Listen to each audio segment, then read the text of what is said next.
회의를 소개합니다. 추미애 당대표의 발언이 있겠습니다. 네, 긴 추석 연휴였습니다. 다들 고향 잘 다녀오시고 잘 추석 잘 쉬셨습니까? 이제 마무리해야 될 시점 같으네요. 내일부터는 온 국민들께서 다시 열심히 뛰는 대한민국이 펼쳐질 것 같습니다. 추석 연휴 동안에 국민들께서는 문재인 정부와 더불어민주당에게 많은 기대와 조언을 아끼지 않으셨습니다. 그 말씀들 중에 소중하게 받들 것은 제대로 받들어서 국정에 적극적으로 반영될 수 있도록 최선을 다하겠습니다. 국민들께서 더불어민주당에 전달해 주신 민심의 핵심은 역시 제대로 된 적폐를 청산해서 나라다운 나라를 좀 만들어 달라 하는 것이었습니다. 국민들께서 촛불을 들어 만들어낸 정권임을 우리는 한시도 잊지 않습니다. 국민들께서도 그 마음 잊지 말고 광장에서 촛불을 들며 외쳤던 그때의 바람 그대로 제대로 확실하게 만들어달라, 실천해달라 당부해 주셨습니다. 적폐 청산은 정치 보복이라는 낡은 프레임을 시도하고 있습니다만 그러나 국가 운영과 통치 행위에 있어서 상실된 공적 정의를 회복하고자 하는 것이 바로 적폐 청산의 목표입니다. 지난 이명박근혜 정권에서는 국가 운영과 통치를 함에 있어 권력을 사익 추구의 수단으로 활용을 했습니다. 사적 이익을 축적했기 때문에 이제 와서 그것을 뺏기는 것을 곧 정치 보복을 당한다라고 느끼는 것 같습니다. 얼마나 그들이 국가 권력을 사익 축적의 도구로 활용을 했으면 정치 보복을 당한다라고 말을 하겠습니까? 다시 한번 그것은 상실된 짓밟힌 공적 정의를 회복하고자 하는 것입니다. 이명박근혜 정부 9년 동안 국가 운영과 통치에 있어서 사익 추구의 도구로 활용을 했기 때문에 그 어떤 그럴싸한 명분을 달았다 하더라도 결국 그것은 그들의 권력자들의 사적 이익과 또 부패의 나락으로 빠졌던 것입니다. 그것이 바로 사자방 아니겠습니까? 4대가 가뭄과 홍수를 조절한다고 했지만 결국은 엄청난 부패와 비리의 도구가 됐습니다. 자원 외교 역시 부족한 자원과 미래를 대비한다고 했지만 자원 외교의 끝은 결국은 사적 이익의 축적 과정에 불과했던 것입니다. 방위산업 역시 국가 안보를 위한다고 했지만 안보는 제대로 위기 때마다 지켜내질 못했고 결국은 부패만 남았습니다. 자주국방의 어떤 것도 제대로 해낸 적이 없는 그 정부를 생각할 때 바로 이것이 국민을 실망시킨 것이고 권력은 반드시 공적인 공부를 해야 하는 것이고 공동선을 창출하기 위한 목표가 있어야 되는 것이고 그런 짓밟힌 공적 정의를 회복해 달라는 것이 국민의 요구이기 때문에 더 이상 정치 보복이다 하는 개인적 감정에서의 낡은 프레임으로 아무리 호도한다 한들 피해갈 수 없는 시대 요구일 것입니다. 우리 사회를 한 단계 더 업그레이드 시키기 위해서는 불가피하게 거쳐야 할 고통과 인내의 과정이 있을 것입니다. 그것을 국민들께서는 이겨내야 한다라고 힘을 주신 것입니다. 추석 민심에서 확인된 적폐 청산을 통해서 나라다운 나라를 만들어내고 문재인 정부와 더불어민주당은 그 길에 한 채 흔들림 없이 나아갈 것을 다시 한번 다짐드립니다. 두 번째로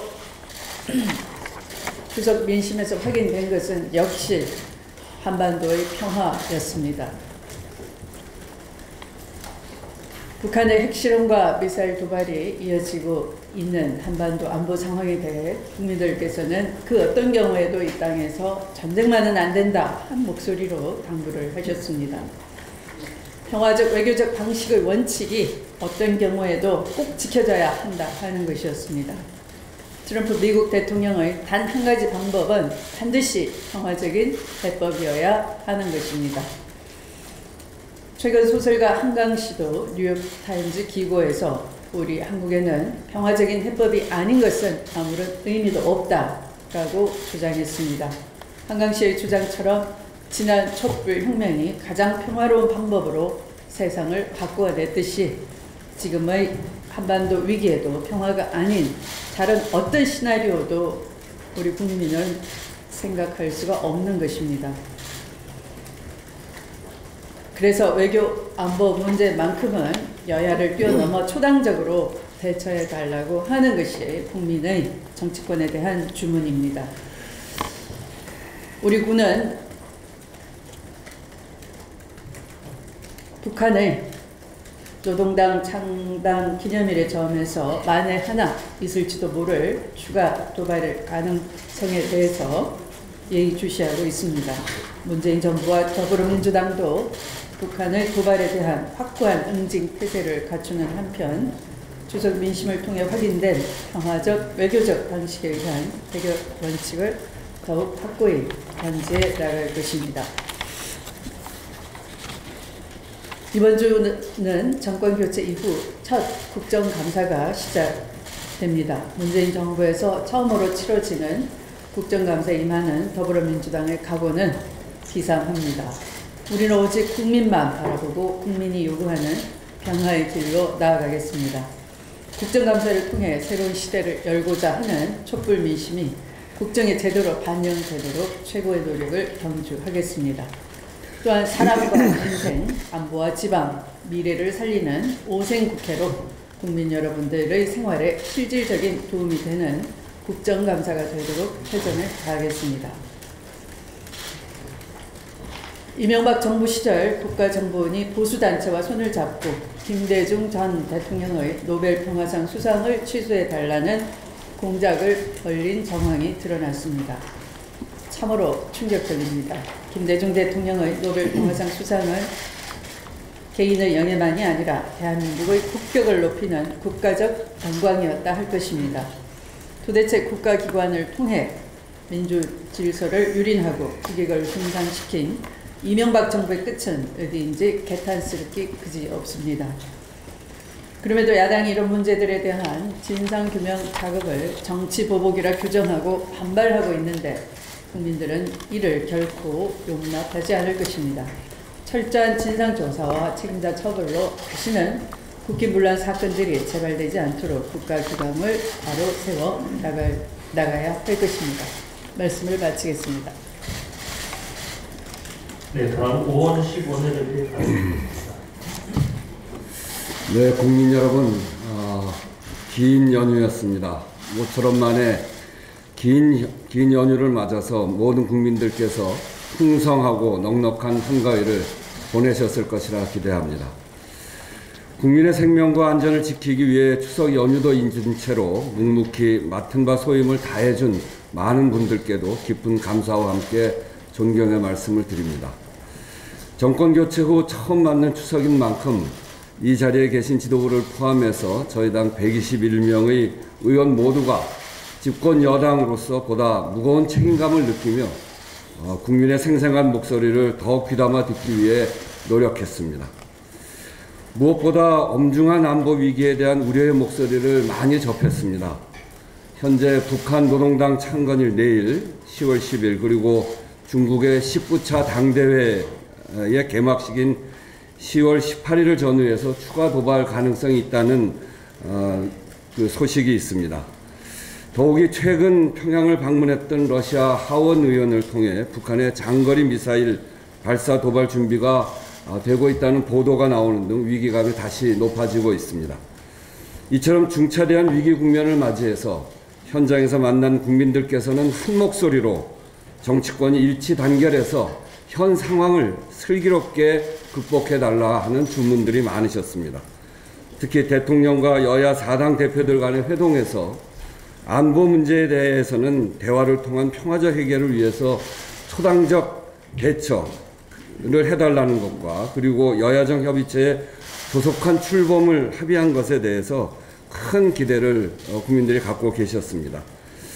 야당 역시 당면한 국가적 위기를 타개하는데 서로 힘을 합쳐야 한다는 준엄한 추석 민심을 피부로 직접 확인하셨을 것이라 믿습니다. 연휴가 끝나는 대로 이러한 국민의 뜻을 받들어서 야당과 상생과 협치의 새로운 물길을 더욱 넓게 만들고 터 나가겠습니다. 이번 추석 민심에서 또다시 확인된 점은 국민들께서 너무나도 간절하게 정의롭고 공정한 사회 질서를 갈망하고 있다는 것입니다. 따라서 지난 9년간 민생을 망친 불공정, 불평등을 조장한 낡은 소수 기득권 중심의 정치, 경제 시스템을 바로잡아 민생을 살리는 새로운 대한민국으로 거듭나길 바라며 민생과 민주주의를 다시 세우는 데 걸림돌이 되고 있는 낡은 과오나 개혁의 물길을 되돌리려 하는 반개혁적 물타기 시도에도 굴하지 말고 당당히 제조산화의 길을 가라는 지엄한 명령을 따르라고 요구하고 있는 것입니다. 이는 촛불혁명을 통해 탄생한 문재인 정부에 지어진 역사적 과제이자 시대 정신이기도 합니다. 우리 당은 이번 정기국회 국감을 이 같은 민심을 실현하는 창구로 만들어 나가겠습니다. 추석 연휴 기간에도 의원 전원과 보좌진들이 국감 대비에 노고가 컸습니다. 만반의 준비를 다해 변화와 개혁을 바라는 국민의 명령을 받들도록 하겠습니다. 오늘은 추석 연휴 마지막 날입니다. 동시에 560일의 한글날이기도 합니다. 현재 한글은 인도네시아 일부 소수민족이 공식 언어로 사용하고 있고,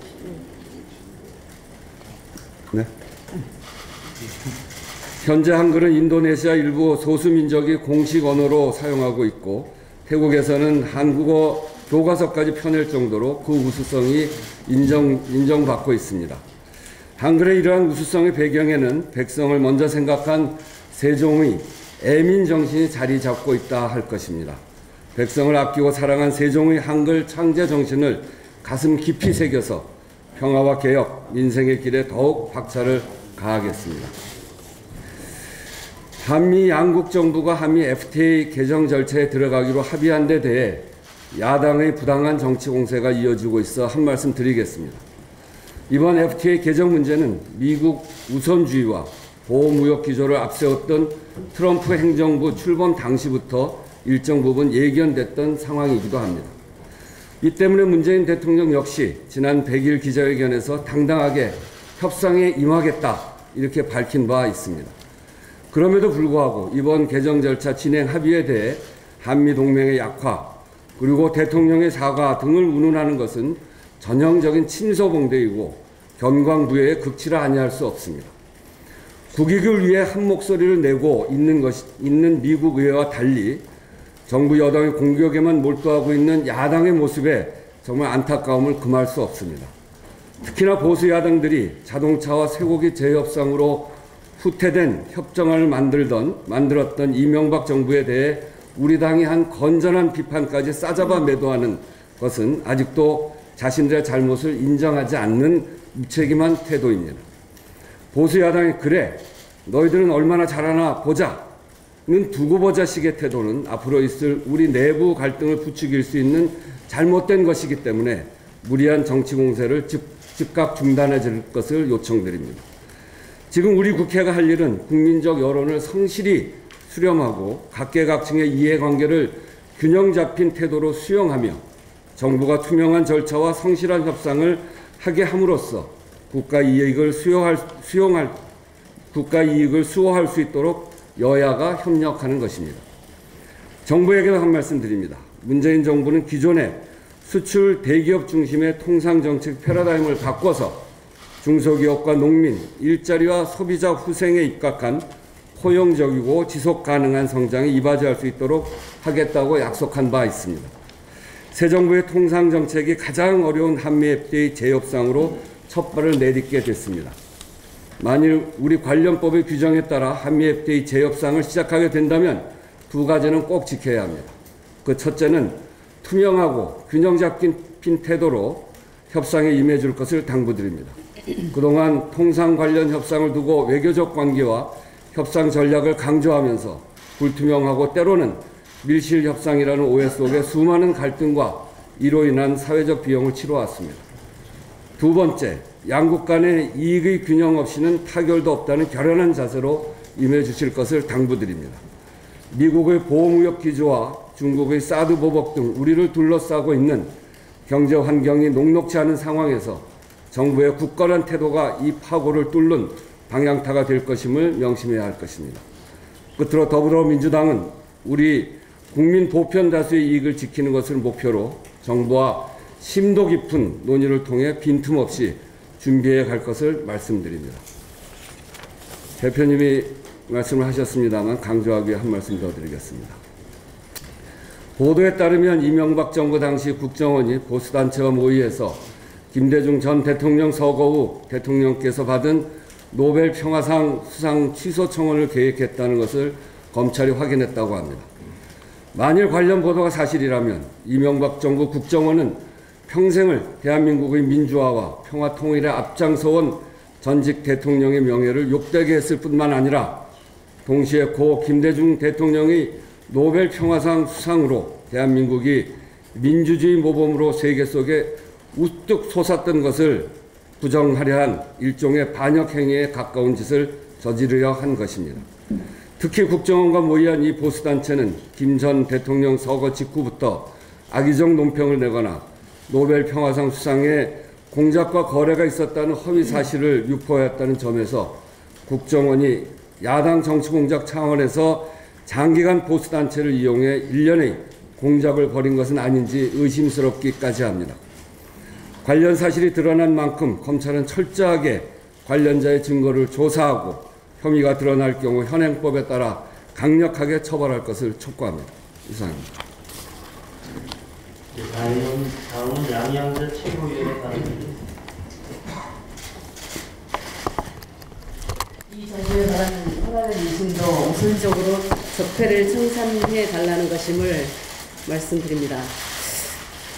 국가와 국민을 위해 헌신해야 하는 권력기관이 정치적 견해가 다르다는 이유로 권력을 이용하여 무고한 국민을 불법적으로 탄압한 사실이 속속 드러나고 있습니다. 생각이 다르다는 이유로 권력기관을 동원해 국민을 두려움에 떨게 한 행위는 민주주의를 파괴한 것입니다. 민주사회는 자신의 정치적 견해를 두려움 없이 밝힐 수 있어야 합니다. 두려움 때문에 그렇게 할 수 없다면 민주국가가 아니라 독재국가입니다. 국가 권력기관이 국민을 상대로 그런 불법을 저질렀다면 그가 누구라도 법에 따라 처벌받아야 합니다. 굳이 적폐청산이라고 할 필요도 없습니다. 민주국가의 기본 원칙입니다.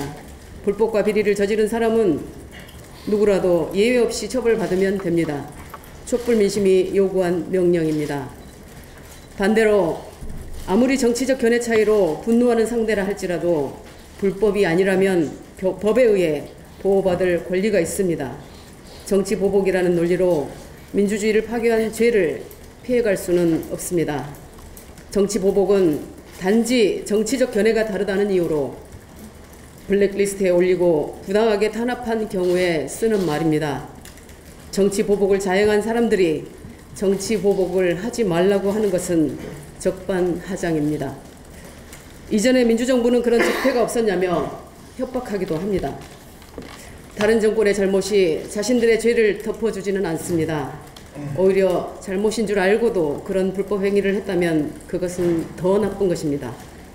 야당의 대표라는 분은 5년도 안 남은 좌파 정권이 대한민국 70년을 부정하려고 한다고 궤변을 늘어놓으며 선동하고 있습니다. 그런 말과 행동은 국민을 분노케 할 뿐 아니라 지지자들까지도 부끄럽게 만드는 일입니다. 어쩌면 부끄러움을 모르는 것이 가장 큰 죄일 수 있습니다. 권력이 저지른 불법적 행위를 법에 따라 처벌하는 것은 두 가지 분명한 목적이 있습니다. 첫째는 정의를 바로 세우는 일입니다. 둘째가 더 중요한 이유입니다. 바로 문재인 정부는 그런 잘못을 저지르면 안 된다는 강력한 경고의 의미입니다. 만약 문재인 정부가 권력기관을 장악하고 정치적 견해가 다르다는 이유로 블랙리스트를 만들어 무고한 국민을 탄압하고 언론을 장악해 정치적 견해를 봉쇄하려 한다면 과거 정권보다 더 나쁜 정권으로 기록될 것입니다. 모든 국민과 우리 민주당 지지자들은 미래의 적폐 가능성에도 눈을 부릅뜨고 감시해야 합니다. 과거의 잘못을 엄벌하려는 것은 과거 권력에 대한 보복이 아니라 현재 권력에 대한 경고입니다. 이상입니다. 네, 임동호 최고위원의 발언이 있겠습니다. 네, 긴 추석 연휴 동안 지역에서 많은 얘기를 들을 수 있었습니다. 자유한국당 일색이었던 울산만 하더라도 지역의 민심이 확연하게 달라졌음을 실감할 수 있습니다. 더불어민주당의 인사들을 대하는 느낌이 더 살가워졌습니다. 얼마 전만 해도 수백 명에 지나지 않는 당원들이 이제 2만 명을 넘었었습니다. 한 100배 정도가 증가했습니다. 이러한 것들이 정부와 우리 당에 대한 지지와 믿음으로 많은 힘을 얻었습니다. 그런데 자유한국당은 이런 민심을 아는지 모르는지 하나둘씩 드러나는 이명박 정권의 적폐들에 대해 오로지 정치 보복이라는 프레임만 드시고 있습니다. 급기야 MB 정권 시절 국정원은 고 김대중 대통령의 노벨상 취소 모의까지 했던 정황이 드러나 충격을 주고 있습니다. 문제는 그들의 프레임 전략에 대해서 지역에서 만난 대다수의 시민들 역시 참으로 궁색한 변명이라고 느끼고 있다는 것입니다. 이제 한미 FTA 재협상을 비롯한 미국의 통상 압박이 거세지고 있습니다. 여당은 또다시 이것을 정치적으로 악용하고 있습니다. 대안도 없이 그저 정부와 여당 흠집내기에만 혈안이 되어 있습니다. 때문에 그들에겐 당연히 민생도 있을 수 없습니다. 미국과의 경제 통상 문제는 지금 우리의 현실에서 풀기 어려운 숙제임을 인정합니다. 참으로 다행스러운 것은 북한 핵 문제에 대해서도 그랬듯이 우리 국민들은 더 이상 자유한국당의 거구적이고도 파탄적인 정치 선전에 휘둘러지 않을 것이라는 것입니다. 중요한 것은 원칙입니다. 한반도의 평화가 원칙이었듯이 이번 한미 FTA 문제 역시 국가 국민을 위하는 국익이라는 것이 원칙이 중요한 것이라는 것입니다. 미국의 전방위적 압박은 무슨 이유 때문인지, 앞으로 미국의 들의 카드는 무엇인지부터 우리가 가정할 수 있는 최선과 최악의 상황 모두에 대해 모두가 맞대고 전략을 짜야 할 것입니다. 감사합니다.